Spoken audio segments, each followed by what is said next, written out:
కలిసి రక్షించుటకు పావనాత్ముడైనే. అచ్చా హై కావాలా వ్యాపారం నమ్మక పెద్దవాళ్ళ మంచి అచ్చా హై అచ్చా హై అచ్చా హై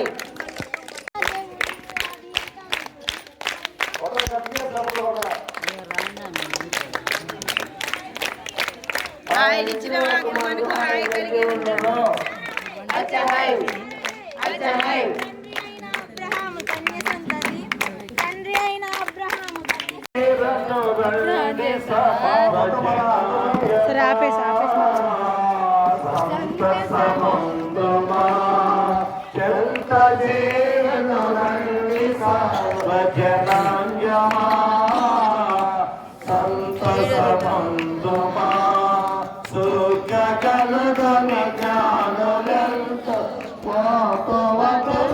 ప్రభుని కనుగొనా సక్కగా పురములతో తాను కలిసిరి చక్కగా పురములతో తాను కలిసిరి చింతలేని సుపోటెన్ ఇంతగను పెట్టే పంతునా చెంత చేరను రండి సర్వజనాంగమా సంతసమందుమా. ప్రియా దేవుని సంగమా దుర్గిల్లారా, క్రిస్మస్ క్యారల్స్ లో 2025వ సంవత్సరము 19వ రోజులోకి మనం ప్రవేశించి ఉన్నాం.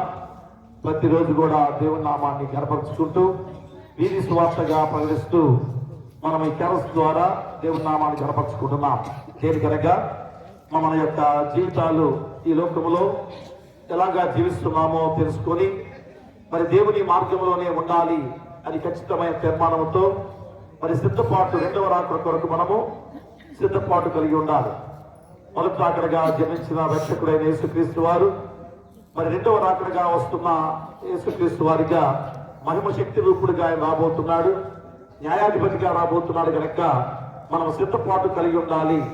అది ప్రతిరోజు కూడా గుర్తు చేసుకుంటూ మరి 19 రోజులు ప్రవేశింప చేసుకున్న దేవాది దేవునికి వందనాలు చెల్లించుకొని వచ్చిన మీ అందరికి కూడా నిండు వందనాలు తెలియజేసుకుంటూ ఉన్నాం.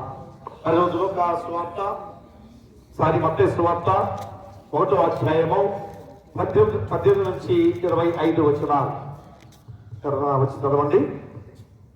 పరిశుద్ధమైన మత్తయి రాసిన సువార్త 1వ అధ్యాయము 18 నుంచి 25 వచనాలు.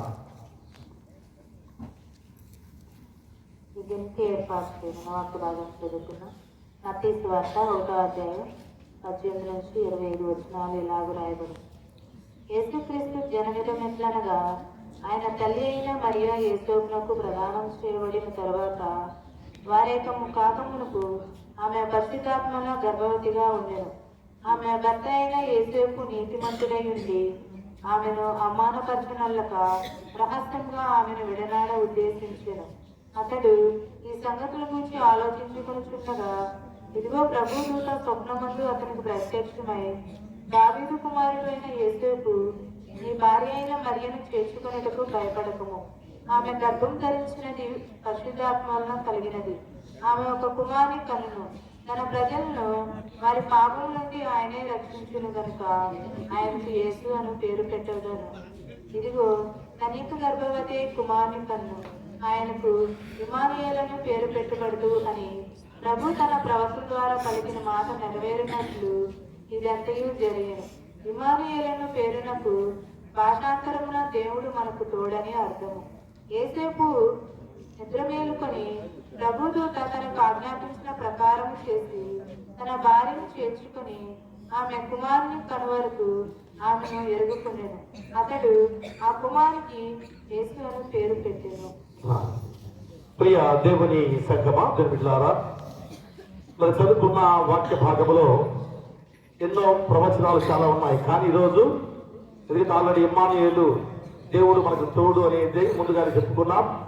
మరి రోజు ఈ వాక్యంలోనే మరొక కొత్త విధానంలో దేవుడి రోజు మరొక ప్రవచనాన్ని నెరవేర్పు గురించి మనకు గుర్తు చేస్తున్నాడు. ఏమిటనగా మా యేసేపుకు దేవదూత ప్రత్యక్షత అనే అంశం. యేసేపుకు దేవదూత ప్రత్యక్షత అనే అంశం ద్వారా ఈ యొక్క వాక్యాన్ని రోజు మనం గుర్తు చేస్తూ మరి ఏమిటనగా దీనిలో మరి ప్రముఖమైన మూలవాక్యం ఏంటనగా 21వ వచనాన్ని మనం చదువుకుందాం. ఆమె ఒక కుమారుని కనును, తన ప్రజలను వారి పాపముల నుండి ఆయనే రక్షించును కనుక ఆయనకి యేసు అని పేరు పెట్టుదురు అనేను. ప్రియ దేవుని బిడ్డలారా, చూడండి, ఇక్కడ తన ప్రజలను వారి పాపల నుండి ఆయనే రక్షించును, తన ప్రజలను ఆయనే వారి పాప నుండి ఆయనే రక్షించును అన్న గొప్ప మూలవాక్యం ద్వారా ఈ వాక్యాన్ని మనం గుర్తు చేస్తున్నాడు. ఎందుకని అమ్మ యొక్క అంశం ద్వారా మనం ఈ యొక్క వాక్యాన్ని ఎందుకు గుర్తు చేసుకుంటామనగా యెషయా ప్రవక్త ద్వారా ఈరోజు మనం గుర్తు చేస్తున్నాడు ఆ ప్రవచన లేఖన భాగాన్ని. ఇమ్మానుయేలు అనే మాట ఎక్కడ యెషయా గ్రంథం 7వ అధ్యాయం 14వ వచనంలో అంతకుముందు మనం చెప్పుకున్నాం. ఆ ప్రవచనం ఎలాగా నెరవేర్చబడిందో మనం గుర్తు చేసుకున్నాం. ఈ రోజు ఈ ప్రవచనం కూడా ఎక్కడ నెరవేర్చింది అనగా చూడండి, యెషయా గ్రంథం చూడండి. యెషయా గ్రంథంలో 2వ అధ్యాయం 1 నుంచి 4 వచనాలు మనం చదువుకుంటే యూదాను గూర్చియు యెరూషలేమును గూర్చియు ఆమోజు కుమారుడైన యెషయాకు దర్శనం వలన కలిగిన దేవోక్తి. ఆ అంత్య దినములలో పర్వతముల పైన యెహోవా మందిర పర్వతము పర్వత శిఖరమున స్థిరపరచబడి కొండల కంటే ఎత్తుగా ఎత్తబడదు. ప్రవాహం వచ్చినట్లు సమస్త అన్యజనులు దానిలోనికి వచ్చేదరు. ఆ కాలమున సీయోను నుండి ధర్మశాస్త్రము, యెరూషలేము నుండి యెహోవా వాక్కు బయలువెళ్ళెను. జనులు గుంపులు గుంపులుగా వచ్చి యాకోబు దేవుని మందిరమునకు యెహోవా పర్వతమునకును మనము వెళ్ళుదము రండి, ఆయన మార్గముల విషయమై మనకు బోధించును, మనము ఆయన త్రోవలలో నడుతము అని చెప్పుకుందరు. ఆయన మధ్యవర్తి అయి అన్యజనులకు న్యాయము తీర్చును, అనేక జనములకు తీర్పు తీర్చును. వారు తమ ఖడ్గములను నాగటి నక్కులుగాను తమ ఈకలను మచ్చుకత్తులుగాను సాగుగొట్టుదురు. జనం మీదికి జనము ఖడ్గమెత్తక ఎండును. ప్రియ దేవులారా, యుద్ధము చేయ నేర్చుకున్నటకు ఇక మానివేయును. చూడండి, యొక్క ప్రవచనము యెషయా ప్రవక్త ద్వారా ఎందుకు ఈ మాటలు ఈరోజు గుర్తు చేస్తున్నాడుగా, ఆయనే తన ప్రజలను పాపం నుంచి రక్షించే దేవుడుగా ఇందాక మత్తయి సువార్త ద్వారా మనం గుర్తు చేసుకున్నాం. ఆయనకి యేసు అని పేరు పెడుతురు అనే మాట కూడా గుర్తు చేసుకున్నాం. అంటే రక్షకుడు, రక్షించే దేవుడు. అందుకని ఇక్కడ ఈ యెషయా ప్రవక్త కూడా గుర్తు చేస్తున్నాడు. ఆయన ఎలాగ మనం రక్షించేది మొత్తం కూడా ముందు గుర్తు చేస్తూ ఆ యూదాను గూర్చియు యెరూషలేమును గూర్చియు ఆమోజు కుమారుడైన యెషయాకు దర్శనం ద్వారా కలిగిన దేవోక్తి. చాలా ప్రాముఖ్యమైన ఆ దర్శనం ద్వారా మా చక్కటి దేవోక్తి రోజు దేవుడు గుర్తు చేస్తూ ఇదిగో ఈ రీతిగా మరి పుట్టబోయే ఆ మెస్సియా ఎలాంటి రక్షకుడుగా మనకున్నాడో గుర్తు చేస్తున్నారు. కాబట్టి ఈరోజు ఏమిటి ఈ యొక్క వాక్యానికి దేని గురించి మనం గుర్తు చేస్తున్నారనగా దేవుని రాజ్యాన్ని సంపూర్ణంగా స్థాపించడము. దేవుని రాజ్యాన్ని సంపూర్ణంగా స్థాపించడం అనే ఆ అర్థం ద్వారా ఈరోజు ఈ వాక్యాన్ని మనం గుర్తు చేస్తున్నాడు. రక్షకుడు అంటే దేవుని రక్షణ. దేవుని రక్షణ మనకి మమ్మల్ని పరిపూర్ణంగా శాశ్వతంగా రక్షించేది ఎలాగా? దేవుని రాజ్యాన్ని పరిపూర్ణంగా స్థాపించే విధానంలోనే మనము పరిపూర్ణంగా జీవించే గొప్ప జీవితం. అందుకనే ఈ మాటలు గుర్తు చేస్తున్నాడు.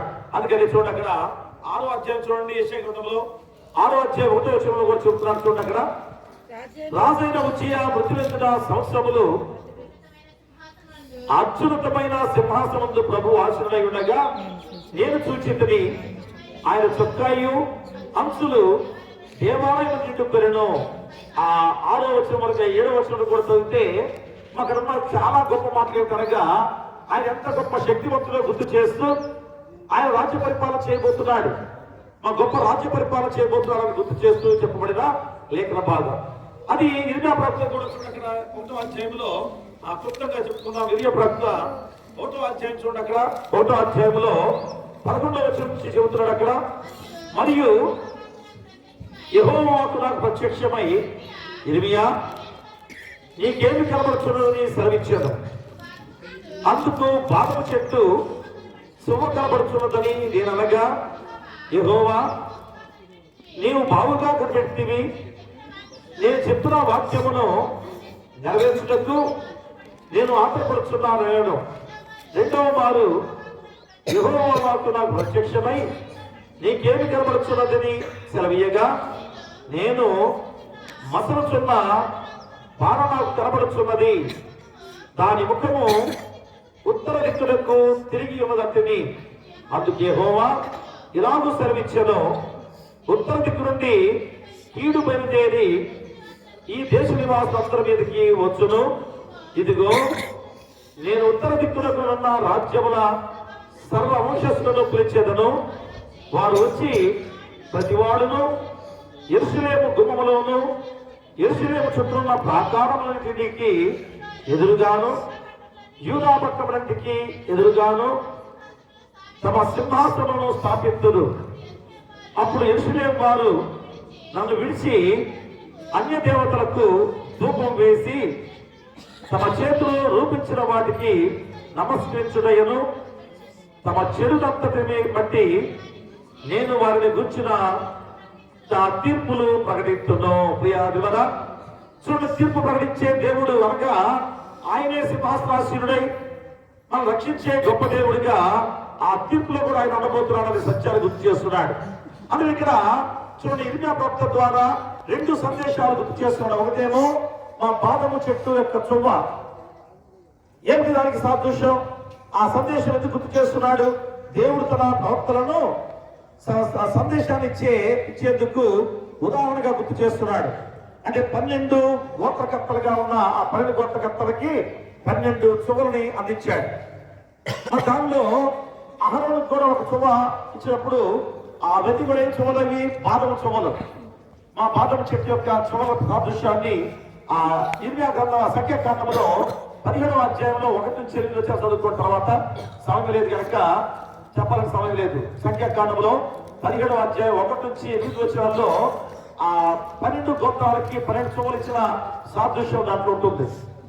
దానిలో ఎవరి చువ్వ అయితే చిగురిస్తుందో ఆ వంశం నుంచి వచ్చిన వాడే గొప్ప రక్షకుడుగా పుట్టబోతున్నాడని ఆ యొక్క మాటలు తెలియజేస్తున్నాడు. అలాగనే ఆ 12 చువ్వలు ఇచ్చినప్పుడు ఎవరి చువ్వ చీలించింది? అహరోను చువ్వ మాత్రమే చీలించింది. చూడండి ఒకసారి సంఖ్యాకాండం 17వ అధ్యాయం 1 నుంచి 8 వచ్చాల దగ్గర చదువుకుంటే ఆ గొప్ప సాదృశ్యాన్ని మనం చూస్తే ఆ చిగుర్చిన ఆ చిగురే మా దేవాది దేవుడిగా యేసుక్రీస్తు వారు మన మధ్య జన్మించిన గొప్ప ప్రవక్తగా మరి గుర్తు చేస్తున్న విధానం. అలాంటి యేసుక్రీస్తు వారు మన కన్యమరగా మధ్య గర్భాన జన్మించబోతున్నాడని మరి యేసేపు మరి ఏ రీతిగా మరి ప్రదానం చేయబడ్డ యేసేపు మరియమ్మ ఇద్దరు కూడా కదా, మరి ప్రదానం చేసిన తర్వాత ప్రదానం చేయబడింది. మరి తల్లి గర్భం దాచింది అని తెలిస్తే భర్తగా కాబోయే భర్తగా ఎంత భయంకరమైన బాధ. ఇదేంటి ప్రదానం చేయబడిన మరియ గర్భవతిగా ఉంటుంది అని మనసులో మానవుడుగా కాబట్టి బాధపడ్డాడు. అయ్యో నేను రహస్యముగా వినాలి, ఎందుకంటే నీతిమంతుడు కనుక ఎదుటి వాటిని బాధపడకూడదు.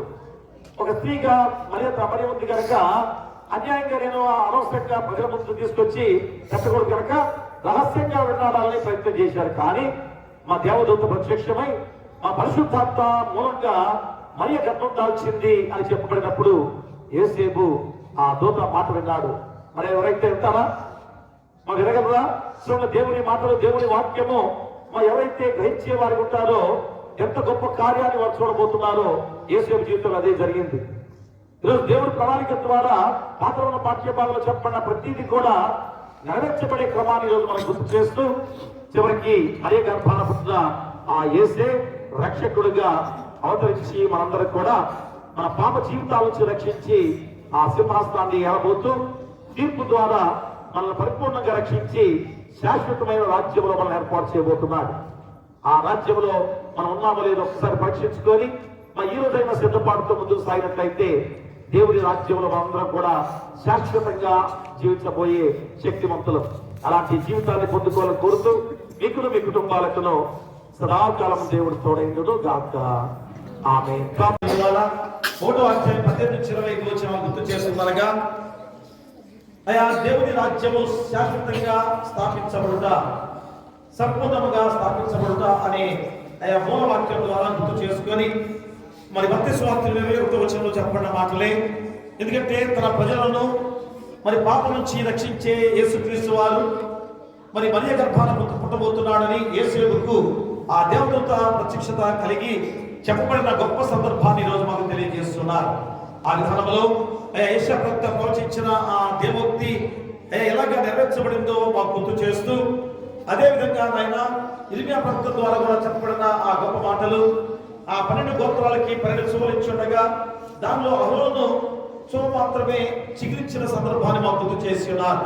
మన అంశం క్రమంలో వచ్చిన వారే యేసేపు మరియా గర్భాన తండ్రి నాయన యేసుక్రీస్తు వారు జన్మించిన రక్షకుడుగా దయచేయండి. వచ్చిన వాళ్ళు, రాని వాళ్ళు, తాప్యం ఉన్నవారు, నడివేసిన ఉన్నవారు, ఎవరి ప్రదర్శన ఉన్నవారు, చెరబిడలు, కుష్ఠరోగులు, అనాథలు, అభాగ్యులు, గర్భిణీ సుఖవసం దయచేయండి. బాధితులు తల్లిబిడ్డలు క్షేమంగా ఉంచండి. పిల్లలు లేని వారి బిడ్డలు దయచేయండి. వివాహాలు కాని వారికి వివాహాలు చేయండి. గృహాలు లేని వారికి గృహాలు ఇవ్వండి. ఉద్యోగాలు లేని ఉద్యోగాలు దయచేయండి. ఆర్థికంగా ఇబ్బంది పత్రాలకు ఆర్థికంగా సహాయం చేయండి. ఇక విధవాంతర పత్రం వ్యాఖ్యం చేస్తూ మీ కృప ఆశీస్సులతో వారిని దీవించి బలపరచండి. మరి అనారోగ్యంతో బాధపడుతూ సంఘంలో గాని, గ్రామంలో గాని, హాస్పిటల్ ఎవరైతున్నారో యేసు నామములో గద్దించి మీ హస్తాలతో తాకి ముట్టి స్వస్థపరచమని వేడుక ప్రార్థన చేస్తున్నాం. అలాగే తండ్రి నాయన సమయంలో ఇదిగో తండ్రి నాయన కుటుంబంలో మరి జరిగిన నాయన దుర్ఘటనలో మరి ఎంతో బాధాకరమైన కుటుంబంగా ఉంటుండగా మరి నాయన పూలపల్లి సరోజిని గారు మీ చెంతకు చేరి ఉండగా ఇదిగో తండ్రి వారి కుటుంబాన్ని ధైర్యపరచండి, ఆదరించి ఓదార్చమని వేడుకలు ప్రార్థన చేస్తున్నాం. మరి తండ్రి సమయంలో మరి కష్టమైన పనులు చేసుకునేవారు కానీ, ఉద్యోగస్తులు కానీ, అయా వ్యాపారస్తులు కానీ, వ్యవసాయదారులు కానీ వేరే వేరే పనులు చేసుకునేవారు ఉదయం కాలం నుంచే ఎవరి పనులు ఇంట్లో వారు వెళుతుండగా రాకపోకలు మీరు తోడుగా ఉండండి, క్షేమకరంగా నడిపించండి, లాభదాయకంగా నడిపించమని వేడుకలు ప్రార్థన చేస్తున్నాం. అలాగే ప్రపంచ నాయకులు, దేశ నాయకులు, రాష్ట్ర నాయకులు, గ్రామ నాయకులు అయా చక్కగా పరిపాలన చేసే విధంగా శాంతి సమాధానకరమైన విధానంలో ఐక్యతతో ఆయన ప్రతి ఒక్కరికి కూడా అయా ధనికుడు పేదవాళ్ళనే తారతమ్యం లేకుండా అందరినీ సమానంగా ఉంచే గొప్ప నాయకత్వంతో ముందుకు సాగటానికి మీకు దయచేయండి. ఆయన మరి గొప్ప సమయంలో చదువుకునే బిడ్డలు ఉదయాన్నే చిన్న బిడ్డలు వాహనాల మీద వెళ్తున్నారు, కాలేజీకి వెళ్లే బిడ్డలు, హాస్టల్లో ఉన్న బిడ్డలందరూ బిడ్డ ప్రార్థన చేస్తున్నాం. వారందరి చుట్టూ కూడా మీ దేవదూతల కంచెగా ఉంచి చక్కగా చదువుకొని మంచి ఉద్యోగాల్లో స్థిరపడే బాధ్యత దయచేయండి. ఇతర దేశాలు, ఇతర రాష్ట్రాల్లో ఉన్న మా బిడ్డలందరూ కూడా చేస్తున్న ఉద్యోగాలు బట్టి కానీ, చదువులు బట్టి కూడా మీ కృప దయచేయండి. అలాగే ఆయన మా సంఘము ఇంకా ఐక్యమత్యంతో ముందుకు సాగడానికి మీ కృప బాహుళ్యాన్ని ఆయన ముందుకు సాగింపచేసి ఏ శూరం రానికుండా అయ్యా మీ యొక్క రెక్కలలో భద్రపరచుకోమని వేడుకలు ప్రార్థన చేస్తున్నాం. ఆ రీతిగా అయ్యా డెలిగేట్ గారిని, సంఘ పెద్దలను, కుల పెద్దలను, పిసిసి వారిని సర్వాధిని దీవించి సంఘానికి ఐక్యమత్యం నడిపించే బాధ్యతగా ఈ పరిశుద్ధాత్మ శక్తిని కుమ్మరించమని ఇదో ప్రతి గొప్ప సమయంలో వ్యవసాయదారులు అయా ఉద్యోగులైనా పొగాకు నార్మల్ వేసుకునే బిడ్డల విషయంలో లాభదాయకంగా నడిపించండి. అలాగే వ్యాపారస్తులు రాకపోకల్లో ఆయా వ్యాపారం చేసే విధానంలో అయితే లాభదాయకంగా నడిపించుకునే కుటుంబాన్ని పోషించుకునే బాధ్యత దయచేయండి. ఆయా వాహనాలు ప్రతి వారిని కూడా క్షేమకరంగా నడిపించమని ఇదొకటి గొప్ప సమయంలో ప్రహారం కూడా తీసుకొచ్చిన 3 కుటుంబాలు బట్టి కూడా మేము ప్రార్థన చేస్తున్నాం. వారి కుటుంబాలు దీవించి ఆశించిన తండ్రి మరి సమయంలో జరుగుమల్లి మనీలా జ్ఞాపకార్థంగా ప్రహారం తీసుకొచ్చి ఉండగా బిడ్డ జ్ఞాపకార్థంగా వారి తండ్రికి తల్లిదండ్రులు జరుగుమల్లి అచిత గారు, సునీత గారు కుటుంబాన్ని బట్టి ప్రార్థన చేస్తున్నాం. ఇంకను ధైర్యపరచండి, ఆదరించి ఓదార్చండి. ఎందుకంటే ఎవరి ప్రాయదశలో బిడ్డ మీ చెంతకు చేర్చబడిన విధానము కాబట్టి ఇక్కడ ధైర్యంతో నడిపించమని వీటికి ప్రార్థన చేస్తున్నాం. మరి కుటుంబ బిడ్డలందరూ దీవించి ఆశ్రయించమని వీటికి ప్రార్థన చేస్తున్నాం. అలాగే చంద్ర లోకరాజు ఝాన్సీ రాణి గారి కుటుంబం నుంచి కూడా ఫలాన్ని తీసుకొచ్చి ఉండగా వారి కుటుంబాలు దీవించి వారి బిడ్డలను దీవించండి. వారు నాయన చక్కగా గొప్ప జీవితాలతో ముందుకు సాగే విధంగా మీ పరిశుద్ధాత్మ శక్తిని వారిపై కుమ్మరించండి. మేడిద అన్నమ్మ గారు, మేడిద జన్నమ్మ గారు, వీరనపు జన్నమ్మ గారు వారి కుటుంబాలకు మేము ప్రార్థన చేస్తున్నాం. ఇదిగో తండ్రి ఆయన వారి కుటుంబ తరఫున ఈ రోజు ఫలాన్ని తెచ్చి ఉండగా వారి దీవించి బలపరిచి ఇక్కడ వారి బిడ్డల యొక్క గొప్ప స్థితిని పట్టుకోవడమే ప్రార్థన చేస్తున్నాం. ఇక్కడ నాయన చక్కటి ఉద్యోగాల్లో ముందుకు సాగి ఏ శోధం రాని కూడా మీరు ఇక్కడ భద్రపరుచుకొని వారందరూ గృహాలు కూడా మీ దేవుడు దొరకచ్చే కావచ్చండి. మరి గొప్ప సమయంలో మా సంఘములో గ్రామములో ఎలాంటి శోధన రానియకుండా ఐకమత్యంతో ముందుకు సాగి గొప్ప విధానములో ప్రేమలు అనురాగాల మధ్య ఎవరు అసూయ ద్వేషాలు కక్షలు కార్పణ్యాలు లేకుండా ప్రతి ఒక్కరూ కూడా ఒకే కుటుంబముగా ముందుకు సాగే బాధ్యతగా ఈ పరిశుద్ధాత్మ శక్తిని కుమ్మరించి మంచి ఆయుర్వేదాలతో శాంతి సమాధానాలతో నడిచే బాధ్యత మా బిడ్డలు దయచేయమని నీ కుమారుడు మా ప్రభు అయిన యేసుక్రీస్తు ద్వారా వేడుకొంటున్నాము తండ్రి. ఆమేన్. పరలోకమందున్న మా తండ్రి, నీ నామం పరిశుద్ధపరచుకొను గాక, నీ రాజ్యం వచ్చును గాక, నీ చిత్తం పరలోకమందు నెరవేర్చినట్టు భూమి మీద నెరవేరును గాక. మన ఆహారం నేడు మాకు దయచేయము, అపరాధం చేసిన వారిని మేము క్షమించిన ప్రకారం మా అపరాధములను క్షమించము, శోధనలోకి కాదుష్టుని తప్పించము. రాజ్యమును శక్తియు మహిమయు నిరంతరము నీవై ఉన్నావు తండ్రి. మన ప్రభువైన యేసుక్రీస్తు ప్రేమ, మన తండ్రి అయిన దేవుని కృప, పరిశుద్ధాత్మ అన్యోన్య సహవాసము తండ్రి యొక్క క్రిస్మస్ క్యారల్స్ గా 2025వ సంవత్సరము 19వ రోజు ఎంతో ధన్యకరంగా చిన్న బిడ్డలు, యవనస్తులు, స్త్రీలు, పురుషులు చక్కగా తండ్రి నాయన గిరో వాక్యాలతో చక్కటి వాక్యంతో వారు గ్రహించుకున్న బిడ్డలుగా ఉండగా రెండవ రాకడ కొరకు సిద్ధపాటుగా ఉండాల్సిన బాధ్యతలో ముందుకు సాగుతున్న ప్రయాణంలో ప్రతి ఒక్కరిని దీవించే గొప్ప విధానంలో మా సంఘానికి, గ్రామానికి, రాష్ట్రానికి, దేశానికి, ప్రపంచంలో ప్రజలకు సదాకాలము తోడైనను గాక. ఆమేన్. ఆమేన్. పాపమెల్లను పరిహరింపను పరమ రక్షకుడవతరించెను. తాపు చేరిన వారికి కడు భాగ్యము, మోక్ష రాజ్యము. తాపు చేరిన వారికి భాగ్యము, మోక్ష రాజ్యము. చింతలేదిక యేసు పుట్టెను, వింతగను బేత్లెహేమందున. చెంత చేరను రండి సర్వజనాంగమా, సంతసమందుమా.